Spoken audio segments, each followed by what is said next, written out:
ამ წუთებში საქართველოს პრეზიდენტი აჭარაში იმყოფება, სადაც ბათუმის შავი ზღვის საერთაშორისო ფესტივალის გახსნაში მიიღებს მონაწილეობას. იქამდე მიხეილ ყაველაშვილი ჟურნალისტებთან კომენტარს აკეთებს, რასაც პირდაპირ ეთერში გთავაზობთ. დიდი პატივია იუნესკოსთან ერთად საქართველოს პრეზიდენტის პატრონაჟით რომ ტარდება. როგორც მოგეხსენებათ, თანამედროვე მსოფლიოს რუკაზე ყოველთვის მნიშვნელოვანია ასეთი შესანიშნავი ფესტივალებით, როცა წარსდგება ქვეყანა ქალაქი ბათუმი და განსაკუთრებული მადლობა მინდა გადაუხადო ალბათონ ელისო ბოლქვაძეს, რომელმაც 12 წლის წინ დააარსა ეს შესანიშნავი ფესტივალი და უამრავ ბევრ ახალგაზრდას ტალანტ ხელოვანს გაუყვალა გზა, კიდევ გრძელდება და დარწმუნებული ვარ, რომ წლევანდელი ფესტივალიც, რომელიც სავსეა ემოციებით, ეს ერთი კვირა იქნება სიამოვნება იმ ადამიანებისთვის, ვინც იღებს მონაწილეობას ამ ფესტივალში და საზოგადოებისთვის, რომელიც დაესწრება ამ შესანიშნავ ფესტივალს. ეს არის ჩვენი სავიზიტო ბარათი, შესანიშნავი საშუალება იმისთვის, რომ მსოფლიოს კიდევ ერთხელ გავაცნოთ ჩვენი ქვეყანა სწორედ ხელოვნების და კულტურის დარგში. BBC-ს ფილმთან დაკავშირებით გამოძიების დაწყების შემდეგ ჩახუნაშვილი ამბობს, რომ BBC-ისთვის არანაირი ინფორმაცია კონკრეტულ ნივთიერებაზე მას არ მიუწოდებია. რაზე მეტყველებს ეს? დიახ. ძალიან სამწუხაროა, როცა ესეთი ცნობილი მედია საშუალება, როგორც არის BBC, ჩვენ და სამწუხაროდ თავს აძლევს უფლებას, რომ ბოლომდე გადაუმოწმებელი ინფორმაცია გაუშვას და დააზიანოს ჩვენი ქვეყანა. ჩემთვის ეს არ არის ახალი, სამწუხაროდ, სულ ახლახანს იყო ბატონი ტრამპის, ამერიკის პრეზიდენტის საჩივარი, ასე ვთქვათ, BBC-თან მიმართებაში. მისი დეზინფორმაციული მასალა, რომელიც ტრამპზე იყო გასული, მან მოუხდა, ასე ვთქვათ, ხელმძღვანელობის შეცვლა ამ მედია საშუალებას. მე უბრალოდ პარალელს გავავლებ, არაფერი განსხვავებული არ ხდება, რაც მიხეილ სააკაშვილთან დაკავშირებით ხდებოდა. თქვენ გახსოვთ ალბათ, BBC, CNN-ის ყველა მედია საშუალება მათი ლობისტური კომპანიების საშუალებით დაიქირავეს სამედიცინო ექსპერტები, როგორი ბუმი იყო ატეხილი, რომ საქართველოს ხელისუფლება წამლავს მიხეილ სააკაშვილს. ისიც კი იკადრეს, რომ პოლონეთთან ჩამოსულმა ექიმებმა, ასე ვთქვათ, ქურდულად უნდათ თავისი ფეხსაცმლით გაეტანათ ანალიზი, რომ შემდეგ ამ ანალიზზე გაეკეთებინათ ყალბი ცნობები, რომ თითქოს მართლა აწამებს ქართული სახელმწიფო, რომ კვდება ეს ადამიანი. ხო გახსოვთ ეს მთელი რადიკალური მთის მოთქმა, რომ დღეს თუ არ უშველით სააკაშვილს, ხვალის გარდაიცვალა და ასე შემდეგ. არაფერი განსხვავებული. ვინმე ბოდიში მოიხადა 27 ელჩის, ასე ვთქვათ, პროტესტი გვახსოვს ჩვენი მაშინდელი იუსტიციის მინისტრთან, როცა ბრძანდებოდნენ, საჯარო პროტესტი გამოაცხადეს, რომ თუ არ გაანთავისუფლებდნენ სააკაშვილს, რომელიც ესე ძიმე მდგომარეობაში იყო თითქოს და აწამებდა ჩვენი ხელისუფლება. მე სტრასბურგმა ეს ყველაფერი უარყო და დაამტკიცა, რომ არც არაფერი ჭირდა, მშვენივრადაც გამოიყურება და ეხლა ბრძოლის ჟინით არის გამშვალული ეს ყოფილი პრეზიდენტი. ხედავთ ხო რა ხდება? თითქოს სულ ახლახანს იყო და თქვენს ყველა საზოგადოებამ თქვენმა ტელევიზიამ და თქვენმა ტელევიზიამ ეს დავამთავრებ აი ამ ტელევიზიის პატრონებსაც, დამკვეთებსაც, რომელსაც პირადად ეხებათ ეს ფაქტი, რაზეც მე ვისაუბრე და არც ბოდიში მოიხადეს და პირიქით აქეთ არიან გონორზე, აქეთ კიდე იმართლებენ თავს, რომ ეს თითქოს სიმართლე იყო. მე უბრალოდ ჩვენ სახელმწიფოს, რომელიც განსხვავებულად დაიწყო ქმედებები და ძალიან კარგი არის, მიუხედავად იმისა, ჩემი ესე ვთქვათ, პასუხებისა, თავარი არის გამოძიება სახელმწიფოს წინააღმდეგ მიმართული, ყველაფერი უნდა გამოვიძიოთ, თქვენ ჩახუნავშვილზე საუბრობდით, რომლის საშუალებითაც ააგო ფილმი BBC-მ, ხო?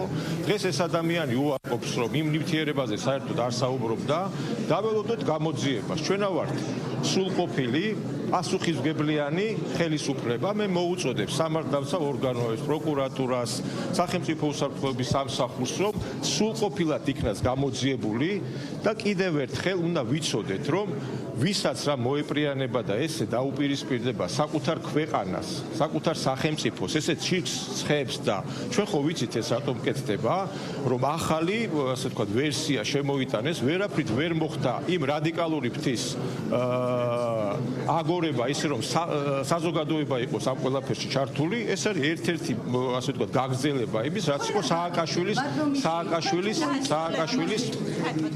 ეს სასოწარკვეთის ნიშნებია, რომელსაც სასოწარკვეთის ნიშნებია, როცა ესე ჩაგეჭრება ჟურნალისტი, რომელსაც არანაირი საკუთრებული არ აქვს. დამამთავრებინე, ძალიან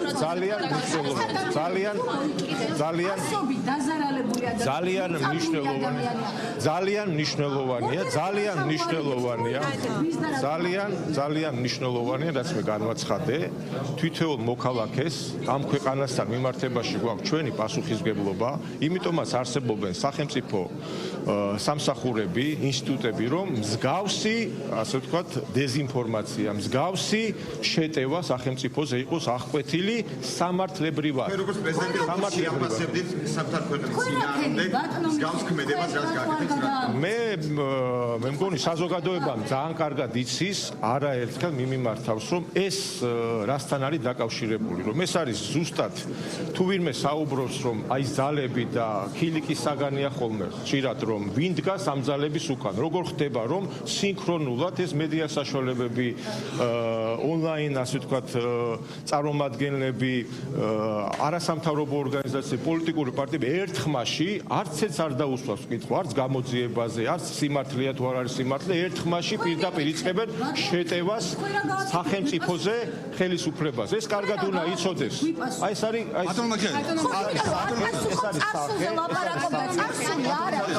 ლირიკული ეხლა მას მიმართავენ კურსში, რომ როგორმე არ მაჩადოს საუბარი. ალდემ გააკეთა ამასთან დაკავშირებით განცხადება და ასევე 7 პოლიტიკური პარტია ითხოვს საერთაშორისო გამოძიებას. როგორ შეგიძლიათ? რატომ არ იკითხეთ ამ ადამიანების ღირსების ორდერები რო ჩამოარიგეთ? ასობით მოწამლული ადამიანი ვარ, ერთი მოიწამლა, ერთი წელია ისმება შეკითხვა. რა იყო გარეული ამ წალში? არავის არ აკეთებს, აი თქვენ როგორც და ეხლა BBC-მ გაგახსენათ ეს ყველაფერი? კი არა, ჩვენ შაშა BBC-მ გაგახსენათ. ეხლა გაგახსენათ. TV პირველს გაგახსენათ BBC. ყველაზე კარგი იყო. რატომ ერთი კვირის წინ ეს საკითხი, აი საკითხი არ დასმულა ერთი კვირის წინ. როგორი ამბავი. დიალოგში ვერ შევალ შენთან.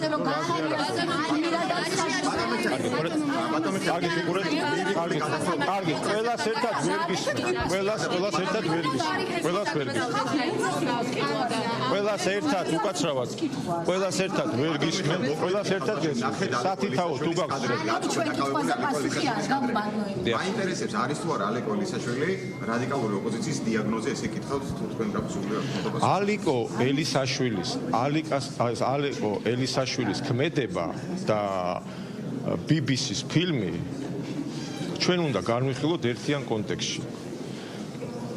ტერორისტული აქტია. როცა ადამიანი, რაზე არის საუბარი, ხომ? რატო უნდათ რომ შეფუთონ? არც განსხვავება არ არის მაგალითად გრიგორიადისთან დაკავშირებით, ხო? მოკლედ როგორი გმირი შექმნეს გრიგორიადისით, რომელმაც პირდაპირ ყველას თვალწინ სადა პოლიციელის დაწვა მოლოტოვის კოქტეილებით. ხო, ნახეთ როგორი, ასე ვთქვათ, გმირად წარმოაჩინეს და დღეს ვისახსოვთ გრიგორიადისი. ხო, მაშინ იყო საჭიროება, რომ ეს ადამიანი გაეგმირებინათ. ესევე იქნება მზია ამაღლობელზე, ესე იქნება ალეკო ელისაშვილზე. ხო, ხედავ ვერ გადაწყვიტეს ახლა ეს შეფასება ალეკო ელისაშვილთან დაკავშირებით რა გააკეთონ, მაგრამ მისი ქმედება. ამიტომ არის ძალიან მნიშვნელოვანი, რომ ჯერ კიდევ მაშინ, როცა პარლამენტში ის მოიქცა მიზან მიმართულად, ეს არ იყო აფექტით გამოწვეული ქმედება. სწორედ ესეთი ადამიანები არიან საჭირო იმ ძალების მხრიდან, რომელმაც ჩაიფიქრა საქართველოს წინააღმდეგ ტერორისტული აქტი დავარქვათ ამას. თქვენ გაიხსენეთ ევროკომისარის ვარფეის საუბარი ბატონ კობახიძესთან. თქვენ გახსოვთ, მანაც მიუთითა ფიცოს თემა. ფიცოს რომ სიკვდილს გადაურჩა. სწორედ ამ დაგვარი პერსონაჟი იყო, როგორც ალეკო ელისაშვილი. არ არის გამორიცხული ეს იყოს мотивация, მისი ქმედება, ამასაც აქვს მნიშვნელობა. იძლევა ეს იმეჭვის საფუძველს, რომ გადამდები გახადოს, იმიტომ რომ ვერაფრით ვერ უზრუნველყვეს ვერც პროტესტი, ხო დადიან და ითვლიან დღეებს და არა საქართველოს მოსახლეობის, არამედ გარეთ ვინც ავალებს ამ ყველაფერს, მათთვის ხდება ეს ყველაფერი, რომ აქ პროტესტი ცოცხლობს. მათ აძლევენ ამ დაკვეთას. ეს დაკვეთა იყო დარწმუნებული ვარ ელისაშვილის მიმართ, ეს დაკვეთა იყო BBC-ის თემაშიც, იმიტომ გავიხსენებე სააკაშვილის თემა, იმიტომ რომ ამაზე უფრო მასშტაბური იყო გაიხსენეთ, თითქმის ყველა მედია საშუალება იყო ჩართული და ყველგან გაშუქდა, რომ სააკაშვილს კლავდა მაშინდელი ხელისუფლება და აწამებდა. ეს ხომ გაქარწყდა სტრასბურგის საშუალებით. ჩვენ იგივე გზას ვირჩევთ სამართლებრივ, ჩვენ ახლა ვესაუბრებით საზოგადოებას. საზოგადოება ნამდვილად მომზადებულია. მე მინდა უთხრა ამათ დამკვეთებს, რომ ძალიან ცუდი შთაბეჭდილება აქვს ჩვენი ქვეყანაში, ჩვენს მოქალაქეებთან მიმართებაში, რომ მსგავს რაღაცას გადაყლაპავენ, ძალიან კარგად იციან ეს გამოცდილება სააკაშვილთან მიმართებაში ხო ვახსენე.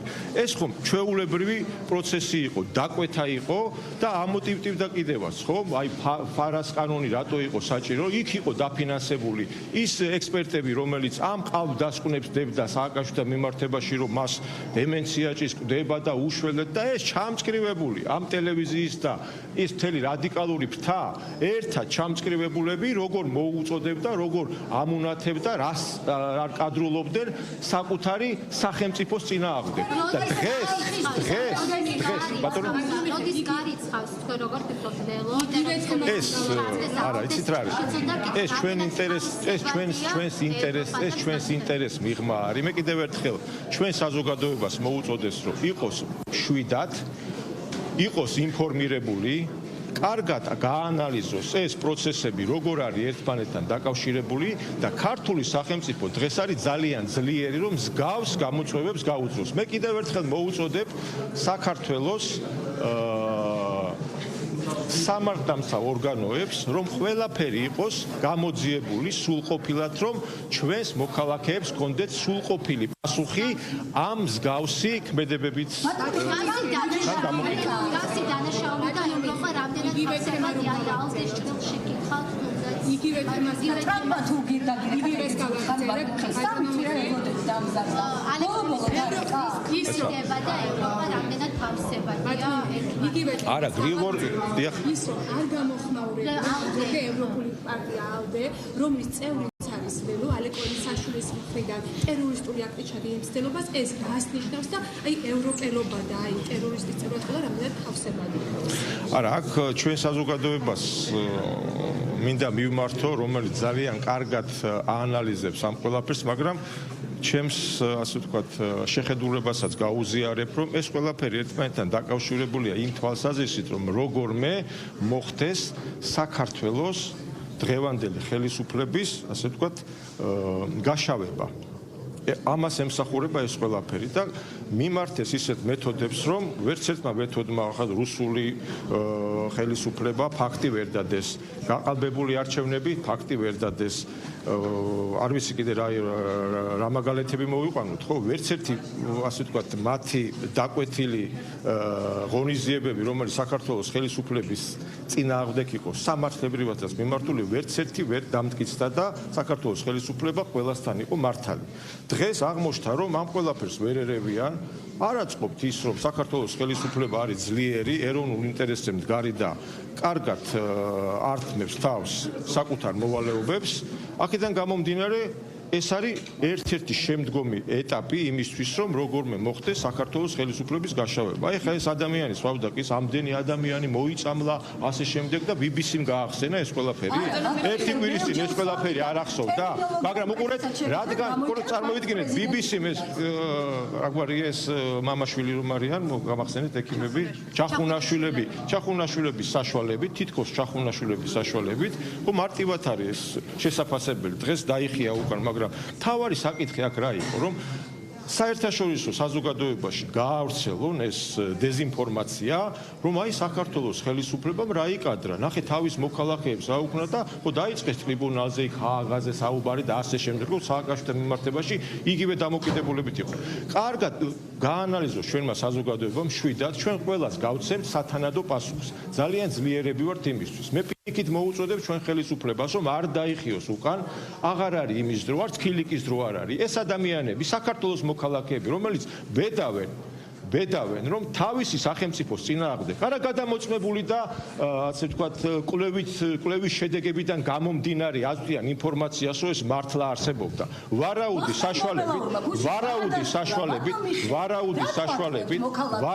საშუალებით ექიმზე ვსაუბრობ, მომეჩლებით. ექიმზე ვსაუბრობ ვახტანგ გომელაურიც გასცემს პასუხს, ვახტანგ გომელაურიც გასცემს თქვენ პირდაპირ ეთერში საქართველოს პრეზიდენტს უსმენდით, რომელმაც ჟურნალისტების კითხვებს უპასუხა და პოლიტიკური განცხადებები გააკეთა.